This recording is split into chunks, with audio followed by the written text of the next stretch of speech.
I slammed the front door behind me, my hands shaking as I fumbled with my keys. The house was quiet, but the silence felt oppressive, heavy with unspoken truths. Jake's car wasn't in the driveway, and I knew exactly where he'd be. Not at work, like he'd told me this morning, but probably drowning his sorrows at O'Malley's again. "Damn it, Jake," I muttered, tossing my purse onto the kitchen counter. The answering machine blinked accusingly, and I hit play with more force than necessary. "Mrs. Lawson, this is Sandra from Midwest Insurance. I'm calling to follow up on the claim your husband filed last week regarding his termination." My stomach dropped. Termination? Jake had sworn up and down he'd quit his job at the bank 2 weeks ago, citing creative differences with his boss. I'd been skeptical. It was the third job he'd left in as many years, but I'd wanted to believe him. The machine beeped again. "Emma, honey, it's your mother-in-law. I hope you're not working too late again. Jake could really use your support right now. Call me back, dear." I deleted Martha's message with a vicious jab. Of course she'd take his side. In her eyes, Jake could do no wrong, and any of his shortcomings were clearly my fault. The front door creaked open, and I steeled myself. Jake stumbled in, reeking of whiskey and failure. "Hey, babe," he slurred, attempting a lopsided grin. "You're home early." "Cut the crap, Jake," I snapped. "I know you were fired. Why did you lie to me?" His face fell, guilt flashing in his bloodshot eyes. I didn't want to disappoint you again? So you thought lying was the better option?" I ran a hand through my hair, frustration building. How are we supposed to trust each other if you can't even be honest about something like this? Jake slumped onto the couch, head in his hands. "I'm sorry, Em. I really messed up this time." "This time?" I echoed, my voice rising. "Jake, this is becoming a pattern. We can't keep living like this. What happened?" He mumbled something about a missed deadline and an angry client. The same old story, different day. I paced the living room, my mind racing. "We need to make some changes," I said firmly. "I can't keep being the only reliable income in this household, and you need to." The phone rang, cutting me off. Jake lunged for it, relief evident on his face at the interruption. "Hello? Oh, hi, Mom," he said, shooting me a pleading look. I rolled my eyes and headed for the kitchen, needing some space. As I filled a glass of water, Jake's voice drifted in from the other room. "Yeah, Emma's here.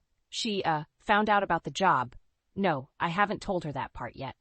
I froze, my grip tightening on the glass. What else was he hiding? "Mom, I don't think that's a good idea," Jake was saying, his voice low and urgent. "Emma won't—" "No, I know you're trying to help, but—" I stormed back into the living room. "Won't what, Jake? What brilliant plan has your mother cooked up now?" Jake's eyes widened in panic. "Nothing. It's nothing. Mom, I gotta go." He hung up quickly, avoiding my gaze. "Jake," I said, my tone dangerous. "What aren't you telling me?" He fidgeted with the phone cord, looking everywhere but at me. "It's just, Mom thought it might be good if she came to stay with us for a while, to help out, you know?" The glass slipped from my hand, shattering on the hardwood floor. Water and shards of glass spread at my feet, a perfect metaphor for the mess our life had become. "Your mother," I said slowly, "wants to move in with us?" Jake nodded miserably. "Just temporarily, until I can get back on my feet." I stared at him, speechless. This was a nightmare. Martha, with her judgmental looks and backhanded compliments, living under our roof? The very thought made my skin crawl. "Emma, please," Jake pleaded. "It won't be for long. We need the help, and—" "We?" I interrupted, my voice sharp. "There is no we in this decision, Jake. You and your mother don't get to decide how we handle your mistakes." I turned on my heel, carefully stepping over the broken glass. "Clean this up," I said over my shoulder. "I need some air." As I grabbed my keys and headed for the door, I heard Jake call out desperately, "Emma, wait! Where are you going?" I paused, my hand on the doorknob. "To figure out how to fix the mess you've made of our lives," I replied, not looking back. "And Jake, don't wait up." I stormed into my office the next morning, my head pounding from a restless night. The last thing I needed was to deal with Martha's judgmental attitude on top of Jake's lies. But there she was, her number flashing on my phone as it rang incessantly. "Emma speaking," I answered curtly, bracing myself. "Emma, dear," Martha's saccharine voice oozed through the line. "I hope I'm not interrupting your very important work." I gritted my teeth. "What can I do for you, Martha?" "I'm worried about Jake," she sighed dramatically. He's been so down lately, I can't help but wonder if your career focus might be affecting him. My grip tightened on the receiver. Excuse me? Well, you know how men are, Martha continued, oblivious to the anger building in my chest. They need support, attention. Jake's always been sensitive. Perhaps if you were home more. Martha, I cut her off, my voice dangerously low. Jake is a grown man. His job troubles are his own responsibility. But as his wife, I interrupted, I've been supporting us financially for years while Jake hops from job to job. Don't you dare imply this is my fault. Martha gasped, affronted.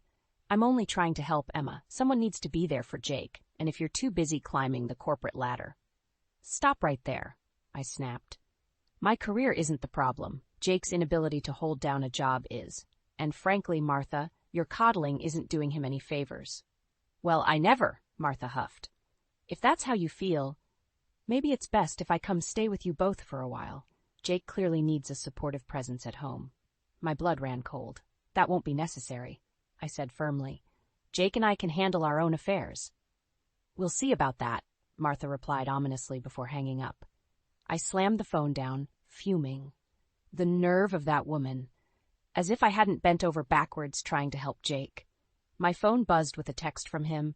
Mom's worried about us. Maybe we should let her visit? I ignored it, focusing on my work. Hours flew by as I buried myself in spreadsheets and client calls, anything to avoid thinking about the mess waiting for me at home. It was nearly 8 p.m. when I finally left the office. As I pulled into our driveway, I froze. Martha's car was parked in my usual spot. I found them in the kitchen, Jake nervously stirring a pot while Martha fussed over place settings. What's going on? I demanded, dropping my briefcase with a thud. Martha turned, all smiles. Emma, darling, we were wondering when you'd grace us with your presence. I hope you don't mind. I took the liberty of preparing dinner. You took liberties, all right, I muttered, glaring at Jake. He avoided my gaze, suddenly very interested in his cooking. Jake mentioned you two were having some difficulties. Martha continued, her tone dripping with false concern. I thought a nice family dinner might help smooth things over. I laughed bitterly. Family dinner? Is that what this is? Jake finally looked up. Please. Mom's just trying to help. Help? I exploded. By ambushing me in my own home? By blaming me for your problems? Martha gasped. I would never. Save it, I snapped. I heard enough this morning. You made it perfectly clear what you think of me and my career. Jake stepped between us.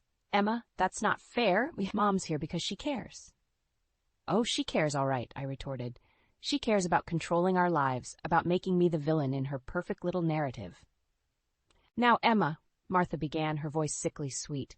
I know you're under a lot of stress, but there's no need for dramatics. Why don't we all sit down and... No, I said firmly. I'm not doing this. Not tonight. I turned to Jake. You invited her here without even asking me, didn't you? His guilty expression said it all. I grabbed my keys, my hands shaking with rage. Emma, wait, Jake called as I headed for the door. Where are you going? I paused, my hand on the doorknob. Somewhere I'm actually wanted, I replied coldly. Enjoy your family dinner. As I slammed the door behind me, I heard Martha's voice drift out. Well, I never. Jake, darling, you really need to do something about that wife of yours. I got in my car and drove, tears blurring my vision. How had my life come to this? And more importantly, how was I going to fix it? I pulled into the driveway after a long day at work, my stomach knotting as I saw Martha's car still parked where it had been for the past week. Taking a deep breath, I steeled myself and walked inside. The living room looked like a tornado had hit it. Martha's belongings were strewn everywhere, suitcases overflowing with clothes, boxes piled high with knickknacks, and framed photos of her and Jake littering every surface. What the hell is going on? I demanded, my voice echoing through the house. Jake emerged from the kitchen, looking sheepish. Emma, honey, I can explain. Jake invited me to stay for a while, Martha interrupted, sweeping into the room with a triumphant smile. Isn't it wonderful? Now I can help out around the house and give you more time to focus on your career. I felt the blood drain from my face. Stay? For how long? Jake shuffled his feet, avoiding my gaze. Well, you see, Mom's having some financial troubles of her own. I thought maybe she could live with us until she gets back on her feet. Live with us? I repeated, my voice rising. Jake, We can barely afford to keep ourselves afloat. How are we supposed to support your mother, too? Martha clucked her tongue. Now, Emma, there's no need to be so dramatic. I'm sure with a little belt-tightening we can make it work. After all, family comes first. I whirled on her. This isn't your decision to make, Martha. This is our home, mine and Jake's. Of course it is, dear, Martha said patronizingly. But Jake agrees it's for the best. Don't you, sweetheart? Jake nodded weakly, and I felt something inside me snap. How dare you? I hissed, advancing on him. How dare you make this decision without even talking to me? This is my house too, Jake. My life. Please, Jake pleaded. Mom needs our help. We can't just turn our backs on her. Like you turned your back on your job responsibilities. I shot back. Or how about how you've turned your back on our marriage by lying to me? Martha gasped. Emma, that's no way to speak to your husband. I rounded on her. And you waltz in here, criticizing my choices, blaming me for Jake's shortcomings, and now you expect me to support you? I'm only trying to help, Martha sniffed. Someone needs to keep this family together. We were doing just fine before you showed up, I snapped. Jake stepped between us. Emma, that's enough. Mom's staying, and that's final. I stared at him, disbelief and betrayal coursing through me. Final? You don't get to make that decision unilaterally, Jake. Well, someone has to make decisions around here, he retorted. You're never home anyway. The words hit me like a physical blow. I stumbled back, grabbing my purse. I'm never home because I'm working my ass off to keep us afloat while you bounce from job to job. Emma, wait, Jake started, but I was already heading for the door. No, Jake, I'm done waiting. I'm done being the bad guy in this scenario. I paused at the threshold, turning back to face them both. You want to play happy families with Mommy Dearest? Fine, but don't expect me to stick around and watch. Where are you going? Jake called after me. To a hotel, I replied coldly, since apparently I'm no longer welcome in my own home. As I got into my car, I heard Martha's voice drift out the open door. Let her go, Jake. She'll come to her senses eventually. Now, why don't you help me unpack? I peeled out of the driveway, tears blurring my vision. How had it come to this? My husband choosing his mother over me, my home invaded, my life upended. As I drove aimlessly through the darkening streets, a cold resolve settled over me. If Jake and Martha wanted to play dirty, fine. Two could play at that game. It was time to start planning my next move and my revenge. I'd been staying at the Comfort Inn for a week, trying to gather my thoughts and plan my next move. The constant buzzing of my phone, Jake's desperate texts and Martha's passive-aggressive voicemails only fueled my determination. I needed to go home and face this head-on. As I pulled into the driveway, I noticed Jake's car was gone. Perfect. I could grab some clothes without a confrontation. But as I entered the house, I heard Martha's shrill voice coming from the kitchen. I don't care what it takes, Richard. You can't do this to me now. I froze, my hand still on the doorknob. Martha was clearly in the middle of a heated phone call, unaware of my presence. Don't you dare bring up my indiscretion, she hissed. You're the one who's been embezzling from the company for years. My eyes widened. What on earth was going on? Fine, file for divorce, Martha spat. But don't think I won't take you for everything you're worth. I know where all the bodies are buried, Richard. The call ended abruptly, and I heard Martha's muffled sobs. Despite my anger, a small part of me felt a twinge of sympathy, but that feeling evaporated as soon as Martha spoke again, this time leaving a voicemail. Jake, honey, it's Mom. Listen, I need you to talk to Emma about accessing some of your joint savings. It's just a small loan to tide me over. I'm sure she'll understand. After all, we're family. Red-hot fury coursed through me. How dare she? I stormed into the kitchen, making Martha jump. Emma, she gasped, hastily wiping her eyes. I didn't hear you come in. Clearly, I said coldly. Too busy trying to swindle us out of our savings, were you? Martha's face paled. You heard that? Every word, I confirmed, including your charming conversation with Richard. Infidelity and embezzlement, Martha. My, what would the neighbors say? You don't understand, Martha pleaded, her earlier bravado crumbling. Richard's trying to ruin me. I need help. I laughed bitterly. And your solution is to ruin us instead? To bleed us dry while you've been sitting pretty on stolen money for years? It wasn't like that, Martha protested. Richard handled all the finances. I didn't know. Save it, I snapped. I don't want to hear your excuses. What I want is for you to pack your bags and get out of my house. Martha's eyes narrowed. You can't throw me out. Jake invited me to stay. Watch me, I growled, advancing on her. You've manipulated and lied to us from the moment you got here. You blamed me for Jake's problems, invaded our home, and now you're trying to steal from us. I am Jake's mother, Martha shrieked. He'll never choose you over me. The front door slammed, and Jake's voice called out, Mom? Emma? What's going on? Martha's face transformed instantly, tears welling up in her eyes as Jake entered the kitchen. Oh, Jake, she wailed. Emma's being so cruel. She wants to throw me out on the street. Jake looked between us, confusion evident on his face. Emma, what? Don't you dare fall for her act, I warned him. Your mother's been lying to us both. She's getting divorced because she cheated on Richard, just who's been embezzling money for years, and now she wants to borrow from our savings to cover her ass. Jake's jaw dropped. Mom, is this true? Martha's sobs intensified. Jake, please. You don't understand. I had no choice. I turned to Jake, my voice steel. It's time to make a decision, Jake. Either she goes or I do, for good this time. The tension in the room was palpable as Jake looked between his sobbing mother and me, his wife, standing firm and unyielding.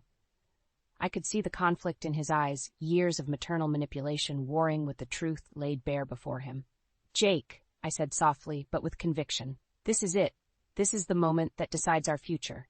Choose wisely. As Jake opened his mouth to speak, I held my breath, knowing that whatever came next would change all of our lives forever. Jake's eyes darted between Martha and me, his face a mask of confusion and pain. I need some time to think, he stammered, backing out of the kitchen.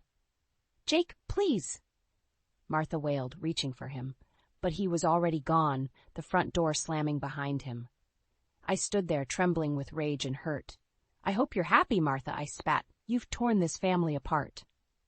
Martha's tear-streaked face hardened. You did that all on your own, Emma, if you'd been a proper wife. Don't you dare, I hissed, cutting her off.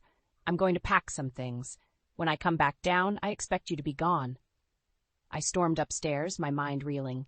As I threw clothes into a suitcase, I heard Martha's muffled voice. She was on the phone again. Quietly, I crept to the top of the stairs to listen. Richard, please, she was saying, her voice desperate. I need more time.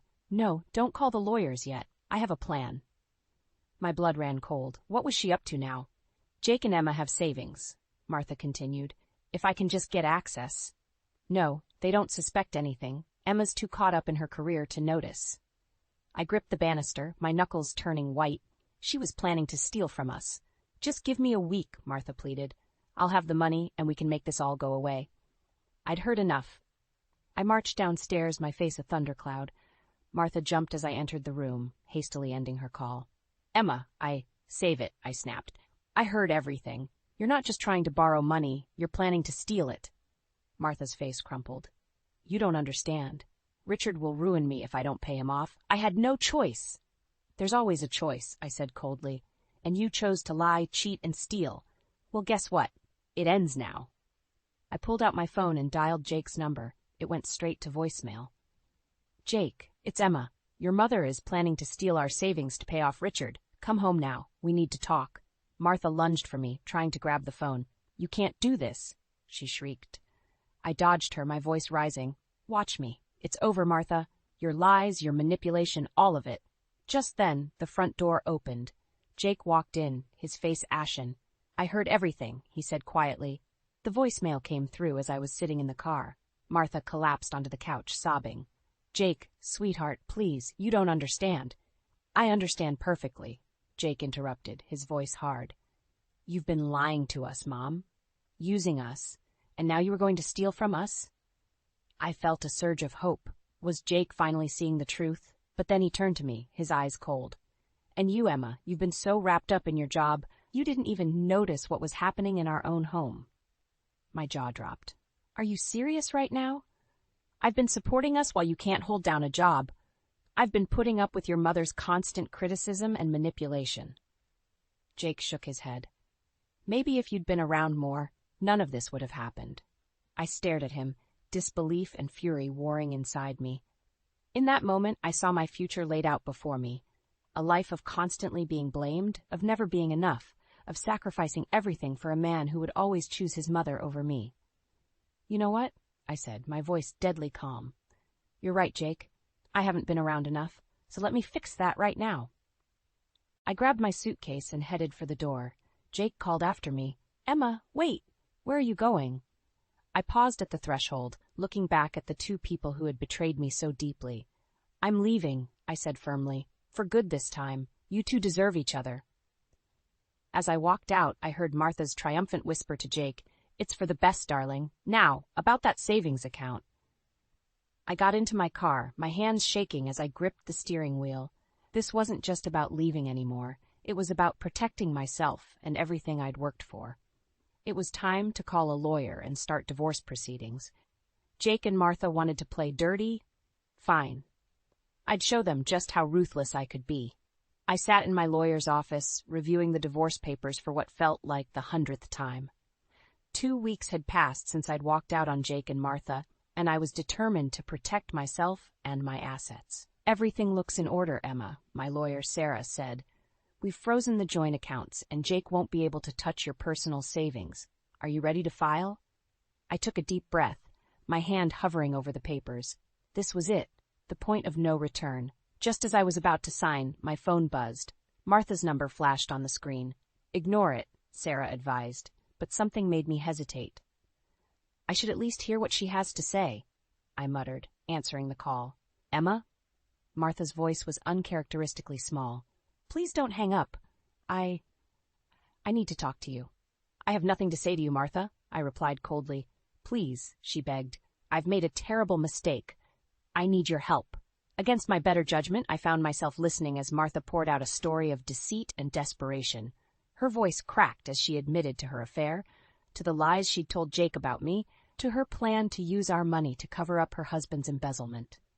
I never meant for it to go this far, she sobbed. I thought if I could just buy some time, fix things with Richard, but it's all fallen apart. He's filing for divorce, threatening to expose everything. I have nowhere else to turn.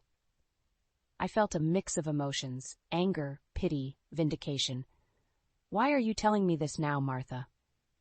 Because I realize now how wrong I was, she whispered. About everything, about you. I need your help, Emma. Not just for me, but for Jake, too. My heart clenched at the mention of Jake's name. What about Jake? Martha's voice trembled. He's a mess, Emma. He finally sees the truth, but he doesn't know how to fix things. He misses you terribly. I closed my eyes, fighting back tears. It's too late for that, Martha. I'm at my lawyer's office right now, about to file for divorce. No, Martha cried. Please, Emma, give us a chance to make this right. I'll tell Jake everything, I swear. Just come home. Let's talk face to face. I looked at the divorce papers in front of me, then at Sarah, who was watching me with concern. I need to think about this, I said finally. Of course, Martha replied, hope creeping into her voice. Take all the time you need. We'll be here. I ended the call, my mind reeling. Sarah leaned forward, her brow furrowed. Emma, whatever she said, remember why you're here. Don't let her manipulate you again. I nodded absently, but my resolve was wavering. What if Martha was telling the truth? What if this was my chance to finally get the whole story, to confront both her and Jake with all the facts? I need to go, I said abruptly, standing up. I'm sorry, Sarah. I need to see this through. Sarah sighed, but nodded understanding. Be careful, Emma, and call me if you need anything. As I drove home, was it still home? My emotions warred within me. Part of me was screaming that this was a trap, that Martha and Jake would never change. But another part, a part I thought I'd silenced, whispered of hope and second chances. I pulled into the driveway, my heart pounding. The house looked the same, but everything felt different. As I approached the front door, I saw Jake through the window, pacing anxiously. Our eyes met, and I saw a flash of relief cross his face. My hand trembled as I reached for the doorknob. This was it, the moment of truth. Whatever happened next would determine the course of all our lives. I took a deep breath and opened the door, stepping into the unknown. As I stepped into the house, the air felt thick with tension. Jake stood in the living room, his face a mixture of relief and apprehension. Martha sat on the couch, her hands twisting nervously in her lap. Emma, Jake breathed, taking a step towards me. I'm so glad you came. I held up a hand, stopping him in his tracks. I'm here to listen, nothing more. Martha, you said you had something to tell us both. So talk. Martha nodded, her eyes brimming with tears.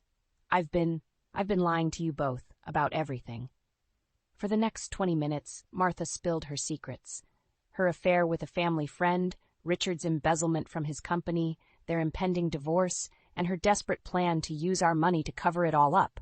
With each revelation, Jake's face grew paler, his hands clenching into fists. "How could you, Mom?" he whispered, his voice breaking.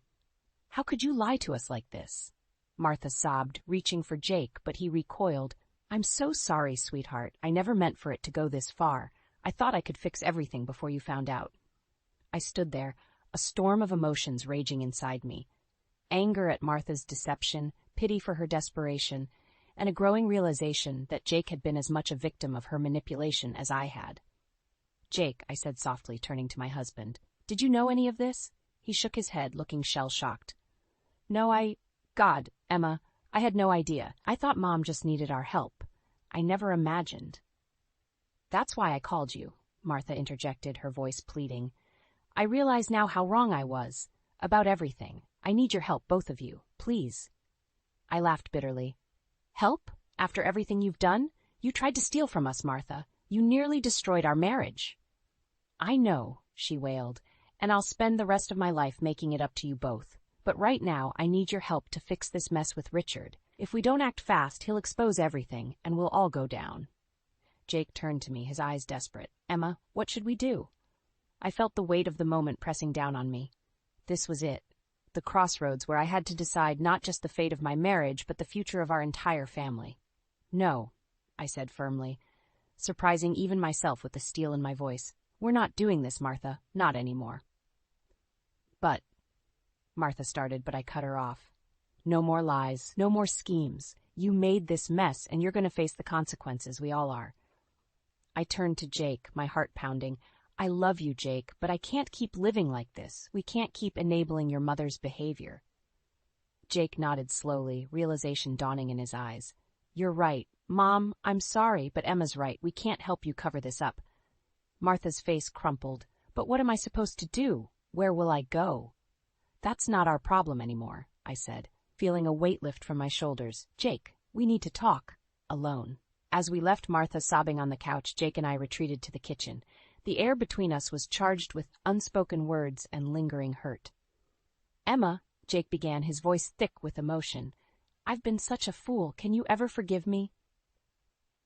I looked at him, really looked at him, for the first time in months. I saw the man I fell in love with, but I also saw the weak-willed son who had let his mother come between us. "I don't know, Jake," I said honestly. "I love you, but I don't know if love is enough anymore. We have a lot to work through." Jake nodded, tears in his eyes. "I understand. Whatever it takes, Emma.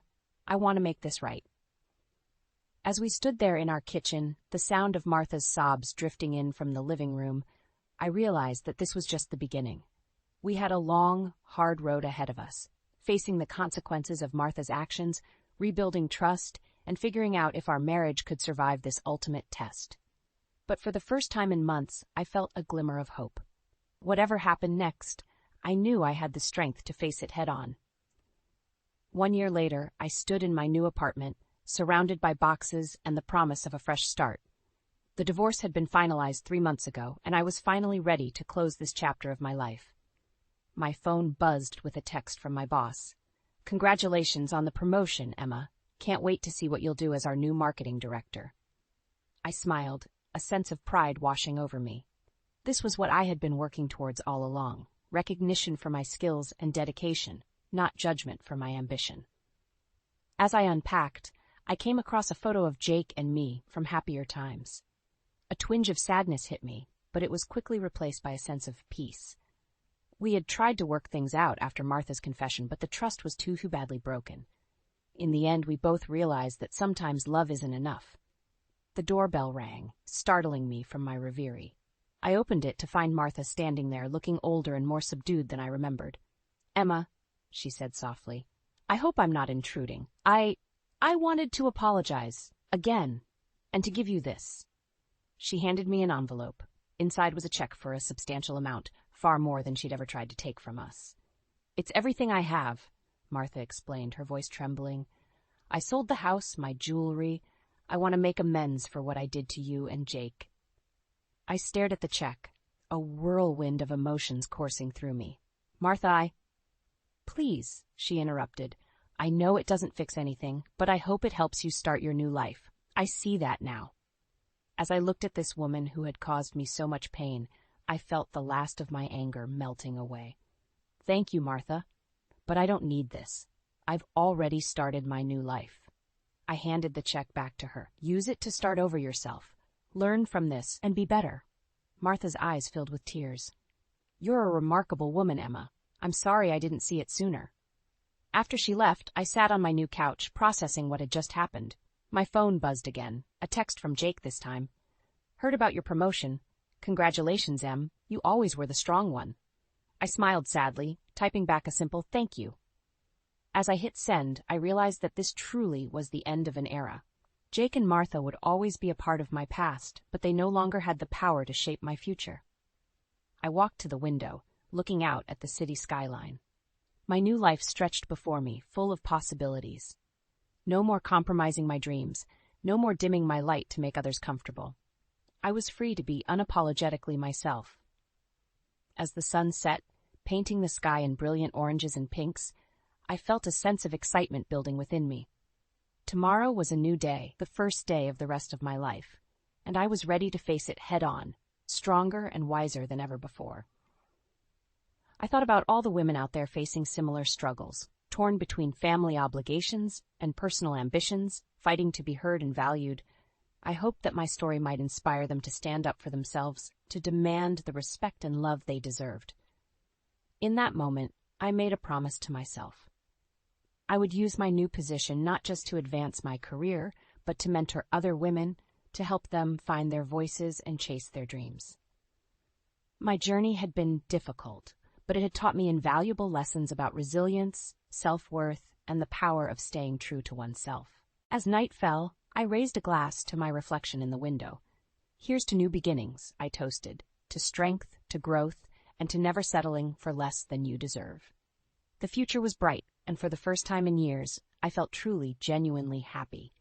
Whatever challenges lay ahead, I knew I had the strength to face them. After all, I was Emma, resilient, ambitious, and finally, gloriously free.